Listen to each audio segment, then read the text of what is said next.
I quickly want to talk about the auto industry bailout, and I disagree with bailing them out, giving them $25 million. I suggest that we can come up with giving them maybe a bit less, but I think the best plan would be let them go bankrupt.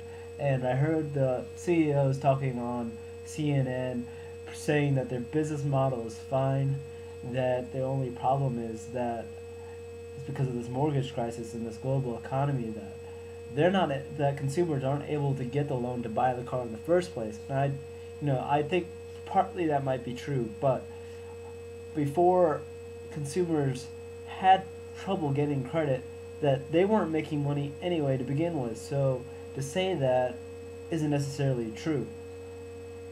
But to go on, the reason why they need to restructure is that they need to learn how to make cars efficiently and able to make a profit and give cars that are efficient that consumers want to buy and they're more reliable and they can improve their image that way. Given that they go into bankruptcy, they can build a new image. It's not like if they go out of bankruptcy and they pull out of the market that demand for a Ford or a GM model car is going to be completely gone. That's not possible. It's not going to go away because Toyota and Honda didn't exist one day in the United States, and they came back and they took market from GM and Ford because they were able to produce cars that consumers wanted, and Ford and GM and all of them can come back in the United States. They can come back and regain market share even if they just step out for a little while. And the thing about jobs, I'm going to get back to that. Just wait and listen to what I have to say about their business model versus a foreign model for the way that they make their cars. And you have to think about it. They produce their cars in, foreign places. In like Japan, they have to make their cars there and they have to ship it there. But then they can produce some of their cars in the United States. Yet, even if they produce their cars overseas, they still make money selling their cars here, and they don't have a problem doing it. And to say that people aren't able to buy cars because of the credit crunch, I mean, how are Honda and Toyota making money right now? Or they're still making money, given that people aren't even able to get credit. Just to say that that's hurting their sales isn't the reason why. And we'll know that I don't know how many exactly manufacturing places there are for cars or U.S. automakers, but we'll say that let's just say there's three. All right, there's 5,000 to 6,000 dealerships across the United States for each of the three automakers. All right, they have thousands. Think about how many truckloads of cars they got, how much that costs the companies to satisfy the demand for all the dealerships across the United States. And you'll see a couple of these dealerships, a few miles down the road. If you live in a big city, you'll see a lot of them, and you'll notice that their cars are always packed. Their inventory is packed. The lot is full because their cars are made to stock, which means that they'll make a bunch of cars, stick it on the lot, and hope that they're sold. If you think about it, the marketing department will say, "Oh, we need to make this much. We're going to forecast that this many are going to be sold," because people like big cars. They want trucks. They want big SUVs. And they want all of this based on an idea. That forecasts always fail. That they're always wrong. And to make these cars are going to cost them a lot of money, and they're not going to communicate this to the production department or the manufacturing department or distribution department on how much it's going to cost to distribute these cars. And then the cars will go sit on the lot and they won't be sold. And then think about all of the costs to maintain the cars. You have to change the oil, you have to clean the car, you have to wash the car, and all of these different things while it's on the lot. And that costs a lot of money. And if Ford and GM, all these guys are giving cars to dealerships giving the cars to dealers who can't sell cars because we don't even want these cars to begin with, it's going to cost a lot. And if the automakers don't compensate dealerships for, the lack of being able to give them a car that'll sell, they have to give them the money to, keep the dealership open in the first place. And now you're seeing that all these dealerships are closing. What are they going to do with all these extra cars? So now let's talk about a foreign automaker. They'll have one or two, plants in the U.S., and then they'll have 1,000 to 2,000 dealerships around the United States. Okay, 5,000 to 6,000. Okay, dealerships versus 1,000 to 2,000. How many truckloads less of cars do you think have to be shipped? How many cars do you have to be managed to fulfill 1,000 to 2,000 dealerships versus 5,000 to 6,000? You're wondering, how are the foreign makers be able to make a profit right now? That's just because they don't have many people to satisfy. Many dealerships are satisfied. Next thing, they'll make the order. They won't say that we're going to stick the cars on the lot and hope that they're being sold. We'll say the customer will tell us when they want the car, and then we'll make the car for them. So there is no cost to us until the customer order comes in. And this is all through, just efficient flow of information from the dealership to the manufacturer when a car needs to be made and how many customers out there want their car. And the flow of information isn't so great for the U.S. automaker because probably these departments are a bunch of silos. Like the marketing department producing forecasts doesn't tell the production plant how many cars they need to make.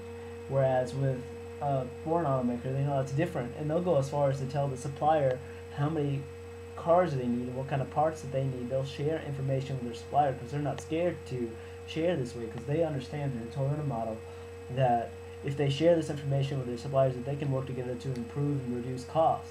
And then that supplier knows that if they work well with the manufacturing plant that they can make more money that way because Toyota will leverage the purchasing power by giving more money to a select base of suppliers. Whereas U.S. automakers is the idea that, old business model is that we want to hide our information. Information is key, and we can't share this with our suppliers. So, we'll tell them apart, but we won't tell them why it needs to be made, or we'll strangle them in negotiations that we need to get the cheapest part, and the suppliers begin to fail. And then you begin to put parts in cars that aren't reliable, and that's how you get down to, the idea that Ford and GM cars and American cars are unreliable.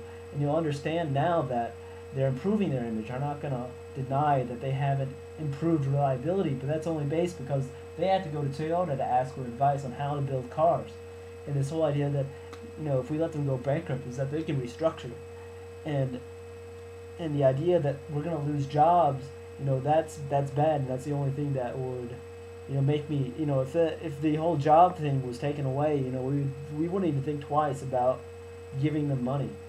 But the jobs will be lost, but they're still going to need people to work for them. And once they restructure, once they come back into the market, they'll come back strong once they restructure. There's no doubt that they can come back. Otherwise, we wouldn't consider giving them 25 billion, given that we know that they could come back. And once they do come back, they'll come back with more reliable cars. They'll come back with jobs that are secure. You won't have to worry about getting laid off or, being fired from your job just because we can't afford to hire you. That's just because labor is one of their major costs because of all these distribution that they have to do, all this extra manufacturing they have to do that's wasted money. And they need to learn to cut that away from their business model, which is a bad business model. We're throwing it at a business model that cannot succeed, that needs to be rebuilt to one that can succeed. To say that they're failing means this business model is failing, to say that one day this business model will work, and that's absolutely wrong. This 25 billion will not last until they're able to make profit. I mean, to say that they get on TV and they'll say that it's the credit crisis is, it's complete BS. It's not going to work. And they need to move from a make to stock to a make to order. They need to improve their supply chain management, the process of how they make their cars. They need to make it more efficiently. There's a difference between making a car and making it efficiently.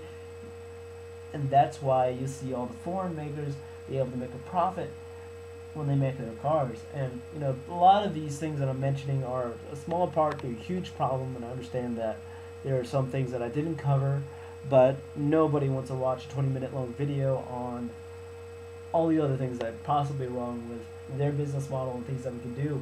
But I'm going to say again that I understand the whole job loss thing. I don't have a family. I don't know what it's like to not be able to provide for a family. So I'm not going to completely be ignorant about all the millions of jobs that are going to be lost if we don't bail them out. But the future isn't going to be great with them if they don't restructure their business model. If we could say that we could give them $25 billion and they can restructure and become a profitable company, whether there's a credit crisis or not, or if we're in a recession or not, they can still make money. Because think about if they had a made-to-order model that even in a crisis, in a recession and depression, that they won't even make the car or spend a penny on making the car until an order comes in, right? If they had that type of business model it wouldn't matter what kind of economy we are in because they won't spend the money to make the car in the first place. You understand?